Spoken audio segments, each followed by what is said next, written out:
ವಿವೇಕಾನಂದ ಪದವಿ ಪೂರ್ವ ಕಾಲೇಜಿನ ವತಿಯಿಂದ ಡಿಸೆಂಬರ್ 7ರಂದು ನಡೆಯಲಿಕ್ಕಿರುವಂತಹ ಒಂದು ಮೇಧ ಉಚಿತ ಶಿಕ್ಷಣ ಯೋಜನೆಯ ಪ್ರಯುಕ್ತ ಈ ಪತ್ರಿಕಾಗೋಷ್ಠಿಯನ್ನು ನಾವು ಇವತ್ತಿಲ್ಲಿ ಕರೆದಿದ್ದೇವೆ.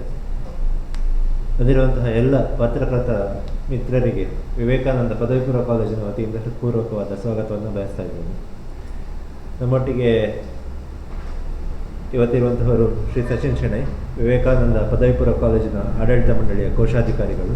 ಅದೇ ರೀತಿ ವತ್ಸಲ ಮೇಡಮ್ ಇದ್ದಾರೆ. ಸುಮಾರು 35 ವರ್ಷಗಳಿಗಿಂತ ಹೆಚ್ಚು ಉಪನ್ಯಾಸಕರಾಗಿ ವಿವೇಕಾನಂದ ಕಾಲೇಜಿನಲ್ಲಿ ಸೇವೆ ಸಲ್ಲಿಸಿ ಗಣಿತ ಪಾಠವನ್ನು ಮಾಡ್ತಾ ಇದ್ದಾರೆ. ಗಣಿತ ಅವರ ವಿಷಯ. ಹೆಚ್ಚು ಕಡಿಮೆ ಈ ಭಾಗದಲ್ಲಿ ಚಿರಪರಿಚಿತರು. ಕಾಲೇಜಿನ ಪ್ರಾಂಶುಪಾಲರಾದ ದೇವಿಚರಣ್ ಸರ್ ಇದ್ದಾರೆ, ಅವರಿಗೂ ಕೂಡ ಸ್ವಾಗತವನ್ನು ಬಯಸ್ತಾ ಇದ್ದೇನೆ. ಅದೇ ರೀತಿ ಈಗ ವಿಷಯವನ್ನು ತೆಗೆದುಕೊಳ್ಳಿಕ್ಕಿರುವಂಥವರು ನಮ್ಮ ಕಾಲೇಜಿನ ಆಡಳಿತ ಮಂಡಳಿಯ ಅಧ್ಯಕ್ಷರಾದಂಥ ಶ್ರೀ ರವೀಂದ್ರ ಪಿ ಅವರು ಈಗ ತಮ್ಮನ್ನು ಉದ್ದೇಶಿಸಿ ಮಾತನಾಡಲಿಕ್ಕಿದ್ದಾರೆ. ಆತ್ಮೀಯ ಎಲ್ಲ ಮಾಧ್ಯಮದ ಸ್ನೇಹಿತರೆ, ವಿವೇಕಾನಂದ ಪದವಿ ಪೂರ್ವ ಕಾಲೇಜು ಈ ವರ್ಷ ತನ್ನ 60ನೇ ವರ್ಷವನ್ನು ಆಚರಣೆ ಮಾಡ್ತಾ ಇದೆ. 1965ನೇ ಇಸ್ವಿನಲ್ಲಿ ವಿವೇಕಾನಂದ ಪದವಿ ಪೂರ್ವ ಕಾಲೇಜು ಪ್ರಾರಂಭ ಆಯಿತು. ಇನ್ನೊಂದು ವರ್ಷ ಪೂರ್ತಿ ಈ 60ನೇ ವರ್ಷದ ಆಚರಣೆ ನಡೀತಾ ಇದೆ. ಈ ಸಂದರ್ಭದಲ್ಲಿ ಬೇರೆ ಬೇರೆ ವಿಶೇಷ ಯೋಜನೆಗಳನ್ನು ನಮ್ಮ ಶಿಕ್ಷಣ ಸಂಸ್ಥೆ ಹಮ್ಮಿಕೊಳ್ತಾ ಇದೆ. ಅದರಲ್ಲಿ ಈಗಾಗಲೇ ಇಲ್ಲಿ ಪ್ರಸ್ತಾಪ ಮಾಡಿದ ಹಾಗೆ ಕರ್ನಾಟಕ ರಾಜ್ಯದ ಬೇರೆ ಬೇರೆ ಭಾಗಗಳಿಂದ ನಮ್ಮ ಸಂಸ್ಥೆಯಲ್ಲಿ ಯಾರು ವಿದ್ಯಾರ್ಥಿಗಳು ಪರೀಕ್ಷೆಯನ್ನು ಬರೀತಾರೋ ಅವರ ಒಂದು ಬೇಡಿಕೆಯ ಆಧಾರದಲ್ಲಿ ನಾವೊಂದು ಹೊಸ ಯೋಜನೆಯನ್ನು ಕೈಗೆತ್ತಿಕೊಂಡದ್ದು ಏನು ಅಂತಂದರೆ, ಅದು ಅರ್ಹ ಪ್ರತಿಭಾವಂತ ವಿದ್ಯಾರ್ಥಿಗಳಿಗೆ ಉಚಿತ ಶಿಕ್ಷಣ ಕೊಡುವಂಥ ಒಂದು ವ್ಯವಸ್ಥೆ. ಅದಕ್ಕೆ ನಾವು ಒಂದು ಪರೀಕ್ಷೆಯನ್ನು ಮಾಡ್ತೇವೆ. ಆ ಪರೀಕ್ಷೆಗೆ ಮೇಧ ಅಂತ ಹೆಸರು. ಸೊ ಮೇಧ ಅನ್ನುವ ಪರೀಕ್ಷೆಯನ್ನು ಯಾರ್ಯಾರು ಬರೀತಾರೋ ಅದರಲ್ಲಿ ಉತ್ಕೃಷ್ಟವಾದ ಅಂಕವನ್ನು ಪಡ್ಕೊಂಡಂಥ ವಿದ್ಯಾರ್ಥಿಗಳಿಗೆ ನಮ್ಮ ಸಂಸ್ಥೆಯಲ್ಲಿ ಉಚಿತವಾದ ಶಿಕ್ಷಣವನ್ನು ಕೊಡುವಂಥ ಒಂದು ವಿಶೇಷವಾದ ಯೋಜನೆ. ಕಳೆದ ವರ್ಷವೂ ಇದನ್ನು ನಾವೊಂದು ರೀತಿ ಟ್ರಯಲ್ ರನ್ ಅನ್ನೋ ರೀತಿಯಲ್ಲಿ ಮಾಡಿದ್ವಿ. ನಮ್ಮಲ್ಲಿ ಒಂದು 750ಕ್ಕಿಂತ ಹೆಚ್ಚು ವಿದ್ಯಾರ್ಥಿಗಳು ಆ ಪರೀಕ್ಷೆಯನ್ನು ಬರೆದರು. ಅದರಲ್ಲಿ ಇವತ್ತೊಂದು 25 ವಿದ್ಯಾರ್ಥಿಗಳು ಉಚಿತ ಶಿಕ್ಷಣವನ್ನು ಪಡೀತಾ ಇದ್ದಾರೆ. ಸೊ ಈ ವರ್ಷ ಕೂಡ ನಮಗೆ ಬೇರೆ ಬೇರೆ ಭಾಗಗಳಿಂದ ಬೇಡಿಕೆ ಇದೆ. ನಮ್ಮ ವಿವೇಕಾನಂದ ಪದವಿ ಪೂರ್ವ ಕಾಲೇಜಿನಲ್ಲಿ ಒಂದು 29 ಜಿಲ್ಲೆಗಳಿಂದ ಓದ್ತಾರೆ. ಕರ್ನಾಟಕದ 29 ಜಿಲ್ಲೆಗಳಿಂದ ನಮ್ಮ ಸಂಸ್ಥೆಯಲ್ಲಿ ಓದ್ತಾರೆ. ಆ ಎಲ್ಲ ಭಾಗಗಳಿಂದ ಇಲ್ಲೂ ಕೂಡ ಪರೀಕ್ಷೆ ಮಾಡಿ ಅಂತ ಹೇಳುವಂಥ ಒಂದು ಒತ್ತಡ ನಮಗಿದೆ. ಅದಕ್ಕೆ ಸ್ವಲ್ಪ ಒಮ್ಮೆಲೆ ನಮಗೆ ವಿಸ್ತಾರ ಮಾಡಲಿಕ್ಕೆ ನಮ್ಮ ಕಷ್ಟ ಆಗ್ತದೆ. ಅದಕ್ಕೆ ಈ ಸಲ ನಮ್ಮ ಜಿಲ್ಲೆಯಿಂದ ಹೊರತುಪಡಿಸಿ ಕೊಡಗು ಮತ್ತು ಹಾಸನ ಜಿಲ್ಲೆಯ ಸಕಲೇಶಪುರ ಈ 2 ಕಡೆಗಳಲ್ಲಿ ಪರೀಕ್ಷೆಯನ್ನು ಮಾಡ್ತಿದ್ದೇವೆ. ಎಲ್ಲ ಕಡೆಗಳಿಂದ ಬೇಡಿಕೆ ಇದೆ ಇಂಥ ಪರೀಕ್ಷೆ ನಮ್ಮಲ್ಲೂ ಮಾಡಿ. ನಮ್ಮಲ್ಲೂ ಪ್ರತಿಭಾವಂತ ವಿದ್ಯಾರ್ಥಿಗಳಿದ್ದಾರೆ, ಅವರು ಪರೀಕ್ಷೆ ಬರೆದು ಉಚಿತವಾಗಿ ಶಿಕ್ಷಣ ಪಡ್ಕೊಳ್ಬೇಕು ಅನ್ನೋಂಥ ಆಸೆ ಇದೆ ಅಂತ ಹೇಳುವಂಥ ಬೇಡಿಕೆ ಇದೆ. ಅದಕ್ಕೆ ಪೂರಕವಾಗಿ ಮುಂದಿನ ದಿನಗಳಲ್ಲಿ ಇನ್ನೂ ವಿಸ್ತಾರ ಮಾಡುವಂಥ ಯೋಚನೆ ನಮಗಿದೆ. ನಮ್ಮ ಉದ್ದೇಶ ಇಷ್ಟೇ, ಸಾಕಷ್ಟು ಪ್ರತಿಭಾವಂತ ವಿದ್ಯಾರ್ಥಿಗಳೆಲ್ಲ ಕಡೆ ಇರ್ತಾರೆ. ಅವರಿಗೆ ಆರ್ಥಿಕ ಸಮಸ್ಯೆ ಕಾರಣಕ್ಕೋಸ್ಕರ ಒಂದು ಒಳ್ಳೆಯ ಶಿಕ್ಷಣ ಸಂಸ್ಥೆಯಲ್ಲಿ ಓದಬೇಕು ಅನ್ನೋಂಥ ಒಂದು ಕನಸು ಅದು ಈಡೇರಿಸಲಿಕ್ಕೆ ಆಗೋದಿಲ್ಲ. ಅದರ ಜೊತೆಯಲ್ಲಿ ಅವರಿಗೊಂದು ಉನ್ನತ ಶಿಕ್ಷಣಕ್ಕೆ ಹೋಗಬೇಕಾದ್ರೆ, ಅದು ಮೆಡಿಕಲ್ ಇರ್ಬೋದು ಅಥವಾ IIT JEE ಇತ್ಯಾದಿ ಇರ್ಬೋದು, ಅಲ್ಲಿಗೆ ಹೋಗ್ಬೇಕಾದ್ರೆ ಲಕ್ಷಾಂತರ ರೂಪಾಯಿ ಅವರು ಖರ್ಚು ಮಾಡಬೇಕಾಗ್ತದೆ. ಪ್ರತಿಭೆ ಇದ್ದರೂ ಕೂಡ ಖರ್ಚು ಮಾಡಬೇಕಾಗ್ತದೆ. ಅದಕ್ಕಾಗಿ ಅಂಥ ಪ್ರತಿಭಾವಂತ ವಿದ್ಯಾರ್ಥಿಗಳಿಗೆ ಉಚಿತವಾಗಿ ಓದಿಸುವಂಥದ್ದು ವಿವೇಕಾನಂದ ಶಿಕ್ಷಣ ಸಂಸ್ಥೆಯದು ಅದೊಂದು ಚಿಂತನೆ. ಅದರ ಆಧಾರದಲ್ಲಿ ಒಂದು ಸಾಮಾಜಿಕ ಜವಾಬ್ದಾರಿ ಇರುವ ನೆಲೆಯಲ್ಲಿ ವಿವೇಕಾನಂದಕ್ಕೆ ಅದರದಾಗಿರ್ತಕ್ಕಂಥ ಒಂದು ಸಾಮಾಜಿಕ ಜವಾಬ್ದಾರಿ ಇದೆ. ಹಾಗಾಗಿ ಆ ನೆಲೆಯಲ್ಲಿ ಒಂದು ಪರೀಕ್ಷೆಯನ್ನು, ಮೇಧ ಅನ್ನುವಂಥ ಹೆಸರಿನ ಒಂದು ಪರೀಕ್ಷೆಯನ್ನು ಕಳೆದ ವರ್ಷ ನಡೆಸಿದ್ದೇವೆ. ಇವರು ಸ್ವಲ್ಪ ವ್ಯಾಪಕವಾಗಿ ನಡೆಸ್ತೇವೆ. ಅದಕ್ಕೆ ನಮಗೆ ಪತ್ರಕರ್ತರ ಮುಖಾಂತರ ಆಗಬೇಕಾದಂಥ ಒಂದು ಸಹಾಯ ಏನು ಅಂತಂದರೆ, ಈ ಭಾಗದಲ್ಲಿರುವಂಥ ಎಲ್ಲ ಶಿಕ್ಷಣ ಸಂಸ್ಥೆಗಳ ವಿದ್ಯಾರ್ಥಿಗಳು SSLC ಬರೀತಕ್ಕಂಥ ಎಲ್ಲರೂ ಬರೀಬೇಕು. ಈಗ ಸಾಮಾನ್ಯವಾಗಿ SSLCಯಲ್ಲಿ ಅವನು ಪಡೆಯುವಂಥ ಅಂಕದ ಆಧಾರದಲ್ಲಿಯೇ ಉಳಿದೆಲ್ಲ ನಿಶ್ಚಯ ಆಗೋದು. ಆದರೆ ನಮ್ಮ ಪರೀಕ್ಷೆಯ ಪ್ರಶ್ನೆ ಪತ್ರಿಕೆ ಹೇಗಿರ್ತದೆ ಅಂತಂದರೆ, ಅದರಲ್ಲಿ ವಿಜ್ಞಾನ, ಗಣಿತ, ಅದರ ಜೊತೆಯಲ್ಲಿ ಅವನ ಕಾಮನ್ ಸೆನ್ಸ್, ಅವನ ಆ್ಯಪ್ಟಿಟ್ಯೂಡ್, ಅವನ ಬುದ್ಧಿವಂತಿಕೆ, ಕೌಶಲ್ಯ, ಇದರ ಪರೀಕ್ಷೆಯೂ ಇರ್ತದೆ. ಹಾಗಾಗಿ SSLCಯಲ್ಲಿ ಒಳ್ಳೆ ಮಾರ್ಕ್ ತೆಗೊಳ್ಳದೇ ಇರುವವನು ಕೂಡ ಇಲ್ಲಿ ಪಾಸಾಗಬಹುದು. ತುಂಬ ಜನರಿಗೆ ಈ ರೀತಿ ಹಳ್ಳಿಯಿಂದ ಬಂದಂಥ ವಿದ್ಯಾರ್ಥಿಗಳಿಗೆ ಈ ಬುದ್ಧಿಮತ್ತೆ ಹೆಚ್ಚಿರ್ತದೆ, ಅವರ ಆಲೋಚನೆ ಜ್ಞಾನ ಹೆಚ್ಚಿರ್ತದೆ. ಅವರದ್ದು ಪರೀಕ್ಷೆಯಲ್ಲಿ ಮಾರ್ಕ್ ತೆಗೆದುಕೊಳ್ಳುವಂಥ ಜ್ಞಾನ ಮಾತ್ರ ಇದಕ್ಕೆ ಬೇಕಾಗುವುದಲ್ಲ. ಹಾಗಾಗಿ ಎಲ್ಲ ವಿದ್ಯಾರ್ಥಿಗಳು ಈ ಪರೀಕ್ಷೆ ಬರೀಬೇಕು ಅಂತ ಹೇಳುವಂಥದ್ದು ನಮ್ಮ ಅಪೇಕ್ಷೆ ಇರುವಂಥದ್ದು. ಅದಕ್ಕೆ ದಕ್ಷಿಣ ಕನ್ನಡದ ಒಂದು 8 ಕಡೆಗಳಲ್ಲಿ ದಕ್ಷಿಣ ಕನ್ನಡದಲ್ಲಿ 5, ಕಾಸರಗೋಡು, ಕಾಸರಗೋಡು ಮತ್ತು ಹಾಸನ, ಹಾಸನ, ಸಕಲೇಶ್ಪುರ, ಮಡಿಕೇರಿ, ಹಾಗೆ ಮಡಿಕೇರಿ, ಹೀಗೆ ಒಟ್ಟು 8 ಕಡೆಗಳಲ್ಲಿ ಪರೀಕ್ಷೆ ನಡೀತದೆ. 8 ಕಡೆಗಳಲ್ಲಿ ಪರೀಕ್ಷೆ ನಡೀತದೆ. ಆ ಎಲ್ಲ ಪರೀಕ್ಷೆಯನ್ನು ವಿದ್ಯಾರ್ಥಿಗಳು ಬರೀಬೇಕು. ಅದರ ಈ ಯೋಜನೆಯ ಒಂದು ಲಾಭವನ್ನು ಅವರೆಲ್ಲರೂ ಪಡ್ಕೊಳ್ಬೇಕು ಅನ್ನೋಂಥ ಒಂದು ಅಪೇಕ್ಷೆ ಈ ಸಂದರ್ಭದಲ್ಲಿ ನಾವು ವ್ಯಕ್ತಪಡಿಸೋದು. ಇದಕ್ಕೆ ಸಂಬಂಧಪಟ್ಟ ಯಾವ್ದಾದ್ರು ಪ್ರಶ್ನೆಗಳಿದೆ? ಕಳೆದ ವರ್ಷ 750ಕ್ಕಿಂತ ಹೆಚ್ಚು, ನಾವು 25 ವಿದ್ಯಾರ್ಥಿಗಳು, ಟಾಪ್ 25. ಉಳಿದ ವಿದ್ಯಾರ್ಥಿಗಳಿಗೂ ಬೇರೆ ಬೇರೆ ಇದೆ ಉಚಿತ ಶಿಕ್ಷಣ, ಅದು ನಾವು ಇಲ್ಲಿ ಡಿಸ್ಕ್ಲೋಸ್ ಮಾಡೋದಿಲ್ಲ, ಬೇರೆ ಬೇರೆ ಇದೆ ನಮ್ಮಲ್ಲಿ.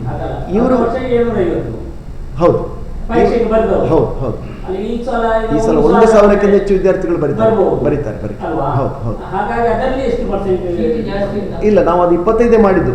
ಇದರ ಪ್ರಯೋಜನ ಏನಂತಂದ್ರೆ, ಕಳೆದ ಪರೀಕ್ಷೆ ಬರೆದದ್ರಲ್ಲಿ ತೀರಾ ಬಡತನದಿಂದ ಬಂದಂಥ ವಿದ್ಯಾರ್ಥಿ, ಅವರು ಯಾವಾಗಲೂ ಓದಲಿಕ್ಕೆ ಸಾಧ್ಯನೇ ಇಲ್ಲ, ಫೀಸ್ ಕೊಟ್ಟು ಓದಲಿಕ್ಕೆ ಸಾಧ್ಯನೇ ಇಲ್ಲ ಅಂತ ವಿದ್ಯಾರ್ಥಿಗಳು ಓದ್ತಾ ಇದ್ದಾರೆ. ಇದು ಇದರ ಫಲಶ್ರುತಿ. ಗುಡಿಸಲ್ನಲ್ಲಿ ವಾಸ ಮಾಡುವಂಥ ವಿದ್ಯಾರ್ಥಿಗಳು ಯಾರಿದ್ದಾರೋ ಅವರು ಬರೆದು ಈ ಪರೀಕ್ಷೆಯಲ್ಲಿ ಉತ್ತೀರ್ಣರಾಗಿದ್ದಾರೆ. ಅವರಿಗೆ ಫ್ರೀ ಎಜುಕೇಷನ್ ಸಿಗ್ತಾ ಇದೆ. ಅವರು ದುಡ್ಡು ಕೊಟ್ಟು ಓದುವಂಥದ್ದು ಕನಸಿನ ಮಾತು. ಇವತ್ತಿನ PUC ಶಿಕ್ಷಣವನ್ನು ದುಡ್ಡು ಕೊಟ್ಟು ಓದು ಕನಸಿನ ಮಾತು. ಅಂಥವರಿಗೆ ಅವಕಾಶ ಆಗಿದೆ ಅಂತ ಹೇಳುವಂಥದ್ದು ಇದರೊಂದು ಹೈಲೈಟ್ ಮಾಡಬೇಕಾದಂಥ ಸಂಗತಿ. ಯಾರು ಬರಿಬೋದು, ಎಲ್ಲಿ ಬರಿಬೋದು.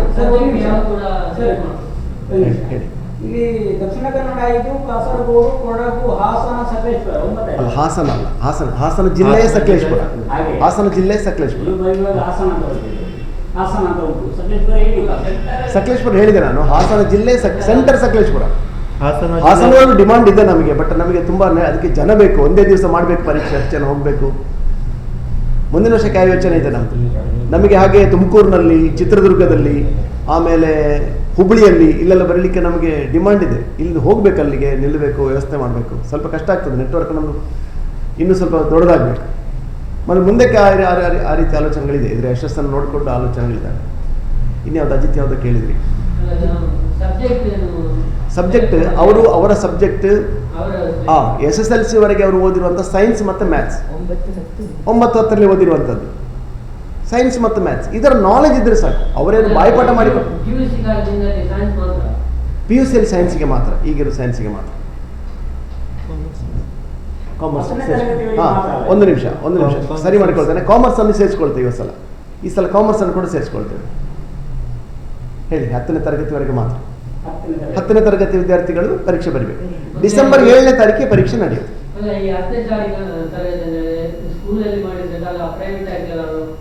ಬರಿಬೋದು. ಹೌದು. ಅವರು PUCಗೆ ಬರಬೇಕು. PUCಗೆ ಬರಲಿಕ್ಕೆ ಎಲಿಜಿಬಿಲಿಟಿ ಬೇಕು ಅವರಿಗೆ ಅಷ್ಟೇ. ಉಚಿತ ಶಿಕ್ಷಣ ಅಂತ ಹೇಳಿದ ತಕ್ಷಣ ಕೆಲವೊಂದು ನೆನಪಾಗ್ತದೆ ನಮಗೆ. ಕೆಲವರೆಲ್ಲ ಬೇರೆ ಬೇರೆ ಕಡೆ ಉಚಿತ ಶಿಕ್ಷಣ ಕೊಡ್ತೀವಿ ಅಂತ ಹೇಳಿ 6 ತಿಂಗಳಲ್ಲೆಲ್ಲ ಓಡಿಸುವ ಇದು ವಿವೇಕಾನಂದ ಅಷ್ಟೇ ಹೇಳ್ತಾರೆ ಅದಕ್ಕೆ. ಹೇಗೆ? ಇಲ್ಲ, ಅಲ್ಲಿ ಇಲ್ಲ, ಫೇಲ್ ಆದರೆ ಎಲಿಜಿಬಿಲಿಟಿ ಇಲ್ಲಲ್ಲ. ಎಲಿಜಿಬಿಲಿಟಿ PUCಗೆ ಬರಲಿಕ್ಕಿಲ್ಲಲ್ಲ ಅವರಿಗೆ. ಅಲ್ಲಿ ಅವನಿಗೆ ಫಸ್ಟ್ ಕ್ಲಾಸ್ ಇದ್ರೂ ನಡೀತದೆ. ಅಲ್ಲಿ ಜಸ್ಟ್ ಮೇಲೆ ಬಂದ್ರೆ ಸರ್, ಎಲಿಜಿಬಿಲಿಟಿ ಇದ್ರೆ ಸರ್ ಇದಕ್ಕೆ ಹೌದು. ಇದು ಇವನ ಇಂಟೆಲಿಜೆನ್ಸ್ ಅನ್ನೇ ಚೆಕ್ ಮಾಡುವಂತ ಒಂದು ವ್ಯವಸ್ಥೆ. ಅವರ ರಿಸಲ್ಟ್ ಮತ್ತೆ ಗೊತ್ತಾಗುತ್ತೆ ಸರ್. ಅವರ ಎಕ್ಸಾಮ್ ಇರುವಂತದ್ದು ಏಪ್ರಿಲ್, ಇದೀಗ ಡಿಸೆಂಬರ್ ಅಲ್ಲಿ ಆಗ್ತದೆ. ಇದು ಮೊದಲೇ ಆಗ್ತದಲ್ಲ. ಹೌದು.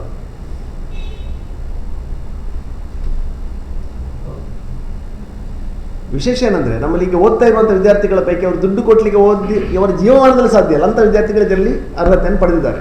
ಅದು ಇದಕ್ಕೆ ಒಂದು ಲೋಕಲ್. ನಾವು ಹೊರಗೆ ಕಳೆದ ವರ್ಷ ಮಾಡಲಿಲ್ಲ, ಇಲ್ಲೇ ಮಾಡಿ. ಸರ್ಕಾರಿ ಶಾಲೆ ಅದು ಸರ್ಕಾರಿ ಶಾಲೆಯಲ್ಲಿ ಓದಿದ ಮಕ್ಕಳು. ನೀವು ಪ್ರಿಂಟ್ ಮಾಡಿದ್ರೆ ಫೀಸ್ ಕೊಟ್ಟಿದ್ದಾರೆ. ಸೈನ್ಸ್ಗೆ 45,000 ಆಗ್ತದೆ. ಹೌದು, ಫಸ್ಟ್ ಪಿ.ಯು.ಸಿ ಎಲ್ಲೇ ಒಂದು ವರ್ಷಕ್ಕೆ ನಿಮಗೆ 50,000ಕ್ಕಿಂತ ಕಡಿಮೆ ಎಲ್ಲೂ ಇಲ್ಲ. ಅವನು ಇವತ್ತು ಕೋಚಿಂಗ್, ಸ್ಪೆಷಲ್ ಕೋಚಿಂಗ್ಗೆ ಬರಬೇಕಾದ್ರೆ 65,000ಕ್ಕೆ ಸ್ಪೆಷಲ್ ಕೋಚಿಂಗ್ ಕಟ್ಟಬೇಕು. ಉಳಿದ ಕಡೆ ಮಂಗಳೂರಿಗೆ ಹೋದ್ರೆ 1 ಲಕ್ಷ ಕಟ್ಟಬೇಕು ಸ್ಪೆಷಲ್ ಕೋಚಿಂಗಿಗೆ. ನಮ್ಮಲ್ಲಿ ಸ್ಪೆಷಲ್ ಕೋಚಿಂಗ್ ಇದೆ 60, ಅದು ಕೂಡ ಫ್ರೀ ಆಗ್ತದೆ ಅವನಿಗೆ. ಅದು ಕೂಡ ಫ್ರೀ ಆಗ್ತದೆ. ಅದರಲ್ಲಿ ಬರ್ತದೆ ಹೌದು ಹೌದು. ಅಲ್ಲ 45,000 ಬರ್ದಿಲ್ಲ. ಈ 25 ಫುಲ್ ಫ್ರೀ. ಈಗ ಅವನು ಈ ಮೇಧಾದಲ್ಲಿ ಬಂದ್ರೆ ಅವನು ಸ್ಪೆಷಲ್ ಬ್ಯಾಚ್ ನಲ್ಲಿ ಕೋಚಿಂಗ್ ತಗೊಳ್ಳೋದಾದ್ರೆ ಅವನಿಗೆ 1.25 ಲಕ್ಷ ರೂಪಾಯಿ ಉಳಿತದೆ. 1.25 ಲಕ್ಷ ರೂಪಾಯಿ ಒಂದು ವರ್ಷ. ಒಂದು ವರ್ಷಕ್ಕೆ. ಎಷ್ಟು ಮಕ್ಕಳನ್ನು ಆಯ್ಕೆ ಮಾಡ್ತೀವಿ? ಅದೇ 25. ಅಂದ್ರೆ ಇದು 2 ವರ್ಷಕ್ಕೆ ಅವರಿಗೆ ಹೌದು ಸೆಕೆಂಡ್ ಬಿ ಸಿ. Second. ಹೌದು ಅಂದ್ರೆ 50 ಮಕ್ಕಳು ಹೋಗ್ತಾರೆ ವರ್ಷದಲ್ಲಿ. ಈಗ ದೂರದ ವಿದ್ಯಾರ್ಥಿಗಳನ್ನ ಹಾಸ್ಟೆಲ್ ಫ್ರೀ ಆಗ್ತದೆ. ಹಾಸ್ಟೆಲ್ ನಾವು 10 ಮಕ್ಕಳಿಗಲ್ಲ ಅಲ್ಲ ಹಾಸ್ಟೆಲ್ ಫ್ರೀ ಇಲ್ಲ. ಹಾಸ್ಟೆಲ್ ಫ್ರೀ ಇಲ್ಲ. ಹಾಸ್ಟೆಲ್ ಫೀಸ್ ಕೊಡಬೇಕು. ಹಾಸ್ಟೆಲ್ ಫೀಸ್ ಕೊಡಬೇಕು. ಹೊರಗಿನ ಮಕ್ಕಳಿಗೆ ಹಾಸ್ಟೆಲ್ ಫೀಸ್ ಕೊಡಬೇಕು. BCM ಹಾಸ್ಟೆಲ್ ಹಾಗೆ ಅವರಿಗೆ BCM ಹಾಸ್ಟೆಲ್ ಇತ್ಯಾದಿ ಇದೆ. ಸ್ವಲ್ಪ ನಾವು ಮಾತಾಡಿಸಿ. ಹೌದು ಕಡಿಮೆ ಆಗ್ತಾ ಇದೆ ಅಂದರೆ ಅದರ ಬಗ್ಗೆ ಜಾಗೃತಿಯ ಕೊರತೆ ಇರೋದ್ರಿಂದ ಕಡಿಮೆ ಆಗ್ತಾ ಇರೋದು. ಆರ್ಟ್ಸ್ ಓದೋದ್ರಿಂದ ಸಣ್ಣದಾಗ್ತೇನೆ ನಾನು ಅಂತ ಹೇಳುವಂಥ ಇದು ಈ ಸಬ್ಜೆಕ್ಟ್ ಅಲ್ಲ. ಆದರೂ ನಾನು ಆರ್ಟ್ಸ್ ಓದೋದ್ರಿಂದ ಯಾರು ಸಣ್ಣದಾಗೋದಿಲ್ಲ. ಏನಿಲ್ಲ ಸುಮ್ಮನೆ ಅಲ್ಲ, ನಾವು ಯೋಚನೆ ಮಾಡಿದ್ದು ಹಾಗೆ. ನಮ್ಮ ಆಲೋಚನೆ ಸರಿ ಇಲ್ಲ Mentally ಹಾಗೆ ಇದೆ ಅಷ್ಟೇ ನಾವು. ಅಷ್ಟೇ ಅಷ್ಟೇ. ಸುದ್ದಿ ಚಾನಲ್ ಕ್ಷಣ ಕ್ಷಣದ ಸುದ್ದಿಗಾಗಿ. That's my gadget. Let's go have some fun then.